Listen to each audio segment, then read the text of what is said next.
नमस्कार, हमारा उत्तर प्रदेश में आपका स्वागत है। मैं हूं आपके साथ भावना त्रिपाठी। रुक करेंगे प्रदेश की तमाम बड़ी खबरों की ओर। सीएम योगी आदित्यनाथ ने प्रयागराज में संगत तट पर बड़े हनुमान मंदिर पहुंचकर मंदिर में पूजा अर्चना की और साथ ही प्रदेशवासियों के सुख समृद्धि की कामना की।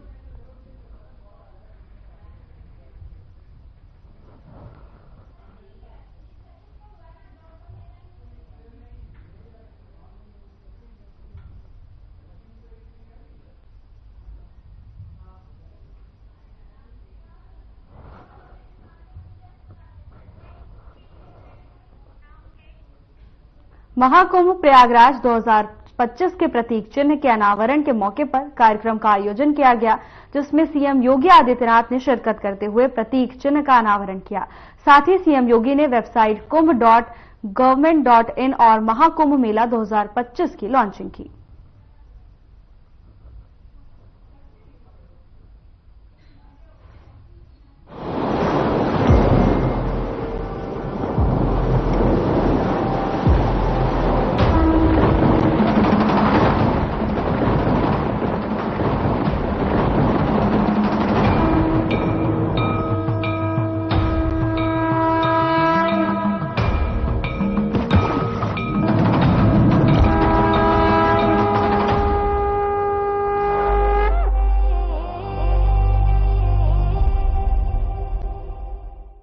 केंद्र और राज्य सरकार से जुड़ी हुई संस्थाओं को, स्थानीय प्रशासन और शासन से जुड़े हुए विभिन्न विभागों को मिलकर के इन सभी कार्यों को व्यवस्थित रूप से समयबद्ध तरीके से आगे बढ़ाना है। स्वच्छता के लिए प्लास्टिक फ्री कुंभ होगा, जीरो लिक्विड डिस्चार्ज के लिए हमें यहां पर फिर से कार्य करना है। मेले का विस्तार करना है और प्रयास होना चाहिए कि मुख्य पर्व जो होंगे स्नान के, उस दौरान वीआईपी और वीवीआईपी के प्रोटोकॉल सस्पेंड रहेंगे। यह हम पहले से ही सुनिश्चित करेंगे और इसको हमें हर हाल में लागू करना है। दूसरा, एंटी ड्रोन सिस्टम यहां पे लागू होना चाहिए। एआई टूल के माध्यम से सिक्योरिटी एंड सेफ्टी का बेहतर प्रबंधन भी यहां दिखना चाहिए। और सबसे महत्वपूर्ण होता है, जब हम लोग इस प्रकार की किसी बड़े आयोजन के साथ जुड़ते हैं तो उस दौरान एक बात का जरूर ध्यान रखना चाहिए कि व्यवस्था से जुड़े हुए लोगों का व्यवहार श्रद्धालुओं के साथ कैसा है। जो भी कार्मिक यहां डिप्लॉय किए जाएं, वे सिविलियन हो, विभिन्न संगठनों से जुड़े हुए स्वयंसेवक गण हो या फोर्स से जुड़े हुए हों, यूपी पुलिस के हों, पीएससी के हों, होमगार्ड के हों या अन्य किसी भी विभाग के हों, उनकी काउंसलिंग और उनकी ट्रेनिंग बहुत आवश्यक है। कैसा व्यवहार हमारा होना चाहिए पब्लिक के साथ में, श्रद्धालुओं के साथ में। यहां पे श्रद्धालु आएंगे, उन श्रद्धालुओं के साथ हमारा व्यवहार कैसे होना चाहिए, ये ट्रेनिंग प्रयागराज कुंभ 2019 ने इस मामले में बहुत अच्छा कार्य किया था और मैं उस समय की टीम को धन्यवाद दूंगा कि उन्होंने बहुत अच्छे ढंग से सारे कार्यक्रमों को किया था। आज लोगो जारी हो गया है और मैं चाहूंगा कि सूचना विभाग मेला प्रयागराज मेला प्राधिकरण के साथ मिलकर के सुनिश्चित करें कि एक तो उत्तर प्रदेश के अंदर हर जिला मुख्यालय पर, हर रेलवे स्टेशन पर,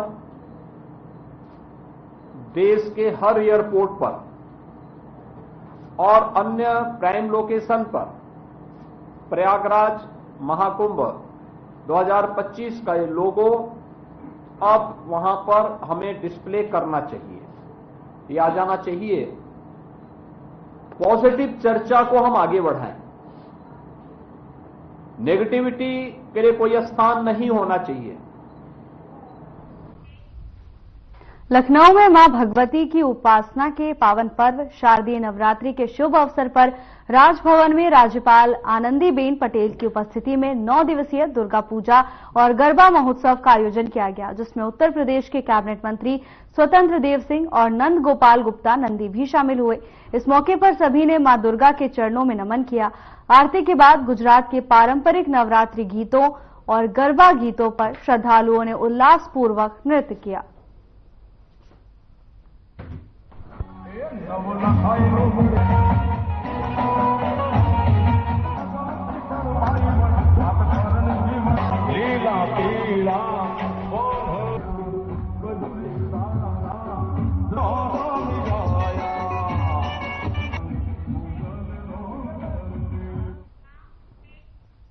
वाराणसी के सिगरा स्थित भारत सेवाश्रम संघ में सिलाई मशीन वितरण कार्यक्रम का आयोजन किया गया, जिसमें सीएम योगी आदित्यनाथ ने भी शिरकत की। इस मौके पर सीएम योगी ने जनसभा को संबोधित भी किया। क्या कुछ कहा, आइए आपको सुनाते हैं। स्वामी विश्व प्रेमानंद जी महाराज,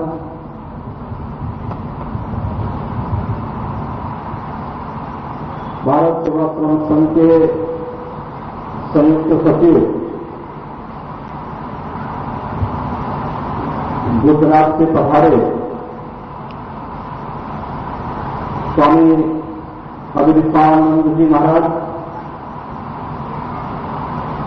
पश्चिमी बंगाल से पधारे संयुक्त सचिव भारत सेवाश्रम संघ स्वामी भास्करानंद जी महाराज,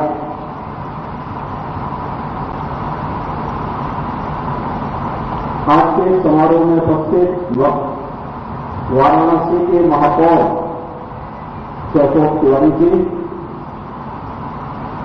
जिला पंचायत अध्यक्ष श्रीमती पूनम बोरा जी, हमारे विधायकगण डॉक्टर नीलकंठ तिवारी जी, श्री सौरभ श्रीवास्तव जी, अवधेश सिंह जी, विधान परिषद सदस्य श्री धर्मेंद्र राय जी,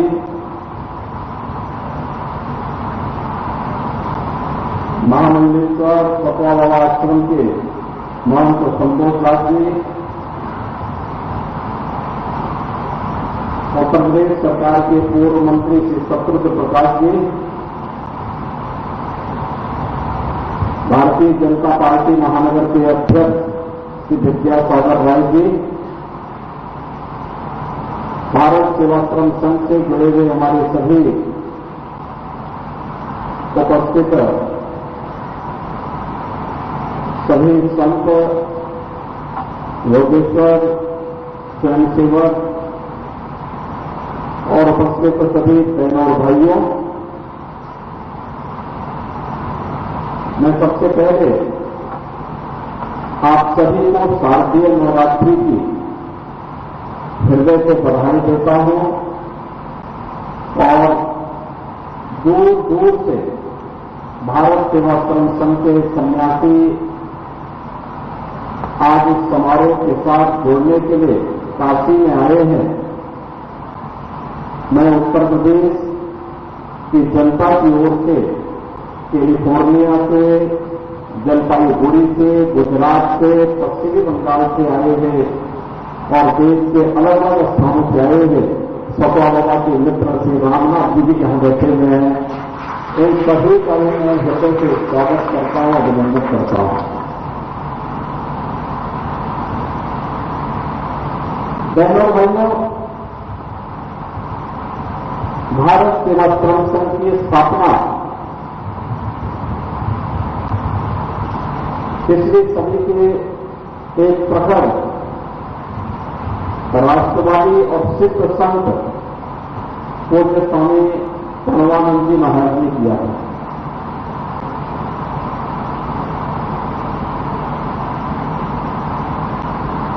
उन्होंने अपनी साधना से सिद्धि प्राप्त की,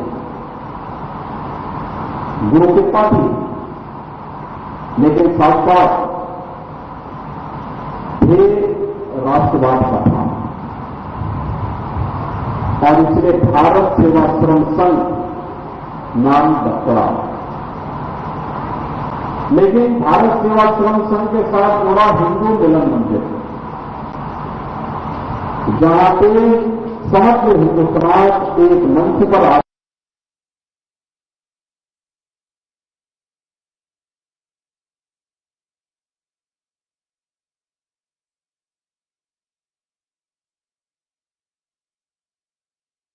छटपटाहट थी, लेकिन इस गुलामी का समाधान क्या होगा, यह हमारे पूज्य संतों ने उस समय अपनी दूरदर्शिता के कारण देख लिया था। स्वास्थ्य के खिलाफ, अस्पृश्यता के खिलाफ उनका जो सफल अभियान था, जो आंदोलन था,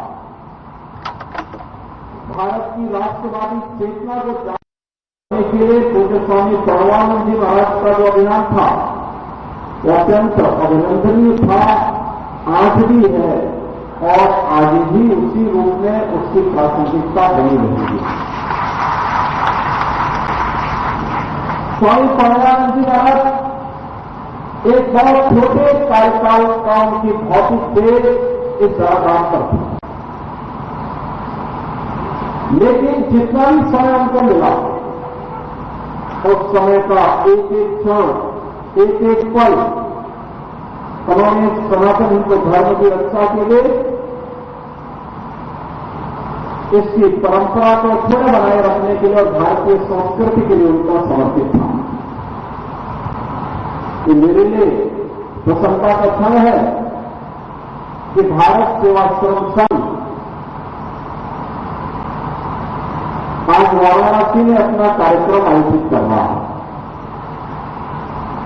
यह आश्रम 1928 में स्थापित हो गया था। भारत सेवाश्रम संघ का यह आश्रम की जो 1928 में पड़ी, यानी अगले 60 वर्ष में यह आश्रम अपना शताब्दी महोत्सव मनाएगा। 100 वर्ष पूरा करने के उपलक्ष्य में कार्यक्रम आयोजित करेगा। 100 वर्ष की एक लंबी यात्रा, गौरवशाली यात्रा होती है। अपने आप को आकलन करने का, अपना मूल्यांकन करने का एक अवसर होता है। गृह मंत्री अमित शाह ने नई दिल्ली में वामपंथी उग्रवाद पर समीक्षा बैठक की अध्यक्षता की, जिसमें उन्होंने नक्सलवाद को खत्म करने का जिक्र किया। वामपंथी उग्रवाद पर समीक्षा बैठक की गई। इस दौरान केंद्रीय गृह मंत्री अमित शाह ने अध्यक्षता की और आतंकवाद को खत्म करने का जिक्र केंद्रीय गृह मंत्री ने किया। और 2 दिन तक आज मैं फिर से एक बार छत्तीसगढ़ के मुख्यमंत्री, गृह मंत्री, उनके डीजीपी, उनकी पूरी टीम को हृदय से बधाई देना चाहता हूं, क्योंकि जनवरी से अब तक लगभग 194 नक्सली छत्तीसगढ़ में सुरक्षा बलों के साथ मुठभेड़ में मारे गए हैं, 801 गिरफ्तार हुए हैं और 742 ने आत्मसमर्पण किया है। मैं देश भर में नक्सलवाद के साथ जुड़े हुए युवाओं को आज के इस सम्मेलन के माध्यम से अपील करना चाहता हूं, चाहे नॉर्थ ईस्ट हो, चाहे कश्मीर हो, चाहे वामपंथी उग्रवादी क्षेत्र हो, सब जगह लगभग कुल मिलाकर 13,000 से ज्यादा लोगों ने हथियार छोड़े हैं और मेन स्ट्रीम में शामिल हुए हैं। यहां पर जो आज भी नक्सली युवा हथियार लेकर ये नक्सलवाद की प्रवृत्ति में लिप्त है, मेरा उनसे आग्रह से विनंती है कि हथियार छोड़िए, मेन स्ट्रीम में आइए। सभी राज्यों ने आपके पुनर्वसन की योजनाएं, बहुत ल्यूक्रेटिव योजनाएं बनाई हैं, इसका फायदा लीजिए और देश के विकास में आपका योगदान दीजिए। नक्सलवाद से कभी किसी का भला नहीं होने वाला है, वो सत्य अब प्रस्थापित हो चुका है। मित्रों, आज मैं जब इस बैठक को डिटेल सुन रहा था, तब राज्यों के बीच में आपसी तालमेल और सीमावर्ती जिलों के अंदर ज्वाइंट टास्क फोर्स की रचना तो हमने की है, मगर इसकी हायरार्की और उसके ऑपरेशंस को बढ़ाने की जरूर है। कैपेसिटी बिल्डिंग कुछ राज्यों ने, तेलंगाना और आंध्र प्रदेश ने बहुत अच्छा किया, महाराष्ट्र ने भी किया है, परंतु सभी राज्यों ने अपनी गुड प्रैक्टिसेस का एक्सचेंज कर एक कैपेसिटी बिल्डिंग का संयुक्त अभियान चलाना पड़ेगा, तभी जाकर हम कर पाएंगे। मित्रों, पिछले वर्ष हुई बैठक में दिए गए सुझावों पर हमने कई बदलाव और कई नए प्रावधान किए हैं और मैं आप सभी को बताना चाहता हूं, आप सभी ने बहुत सारी योजनाओं के लिए बताया है। सुरक्षा संबंधी व्यय योजना एसआरई जो है 2004 से 14 में 1180 करोड़ रुपया खर्च किया जाता था और 14 से 24 में हमने 3006 करोड़ रुपया खर्च किया है, करीब करीब 3 गुना बढ़ाया है।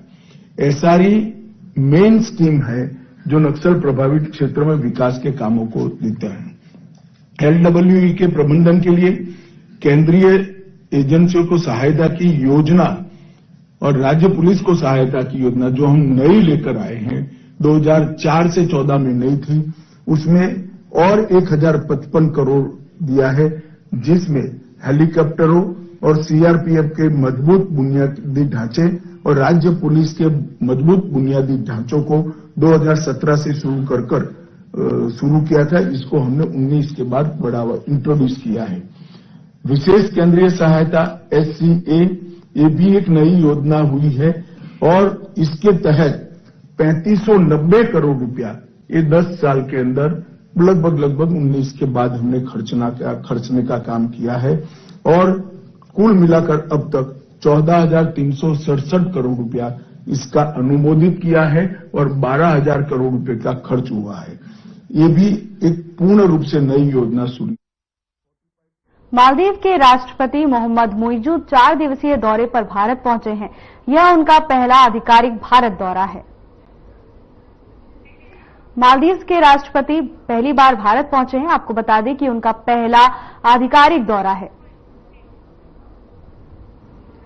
प्राकृतिक आपदा के समय पीने का पानी उपलब्ध कराना हो, कोविड के समय वैक्सीन देने की बात हो, भारत ने हमेशा अपने पड़ोसी होने के दायित्व को निभाया है और आज हमने आपसी सहयोग को स्ट्रेटेजिक दिशा देने के लिए कॉम्प्रिहेंसिव इकोनॉमिक और मैरीटाइम सिक्योरिटी पार्टनरशिप विजन अपनाया है।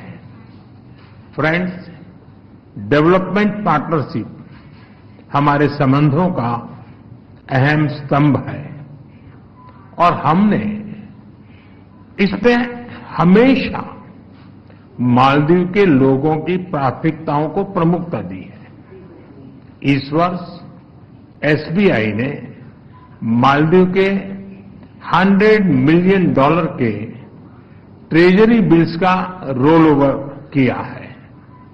आज मालदीव की आवश्यकता अनुसार $400 मिलियन और 3,000 करोड़ रुपए का करेंसी स्वैप समझौता भी संपन्न हुआ है। हमने मालदीव में इंफ्रास्ट्रक्चर विकास के लिए व्यापक सहयोग पर बात की है। आज हमने पुनर्विकसित हनीमाधु एयरपोर्ट का उद्घाटन किया है। अब ग्रेटर माले कनेक्टिविटी प्रोजेक्ट में भी तेजी लाई जाएगी। थिलाफुशी में नए कॉमर्शियल पोर्ट के विकास में भी सहयोग दिया जाएगा। आज भारत के सहयोग से बनाए गए 700 से अधिक सोशल हाउसिंग यूनिट्स हैंडओवर किए गए हैं। मालदीव के 28 आइलैंड्स पर पानी और सीवरेज प्रोजेक्ट्स पूरे किए गए हैं। 6 अन्य आइलैंड पर भी शीघ्र काम पूरा किया जाएगा। ये प्रोजेक्ट 30,000 लोगों को साफ पानी की सप्लाई सुनिश्चित करेंगे। हा दालू में एग्रीकल्चर इकोनॉमिक जोन और हा आलिफू में फर्स्ट प्रोसेसिंग फैसिलिटी स्थापित करने में भी सहयोग दिया जाएगा। ओशिनोग्राफी और ब्लू इकोनॉमी में भी हम साथ मिलकर काम करेंगे। फ्रेंड्स, आर्थिक संबंधों को मजबूत करने के लिए हमने फ्री ट्रेड एग्रीमेंट पर चर्चा शुरू करने का निर्णय लिया। लोकल करेंसी में ट्रेड सेटलमेंट पर भी काम किया जाएगा। हमने डिजिटल कनेक्टिविटी पर भी फोकस किया है। कुछ दिन पहले मालदीव में रुपे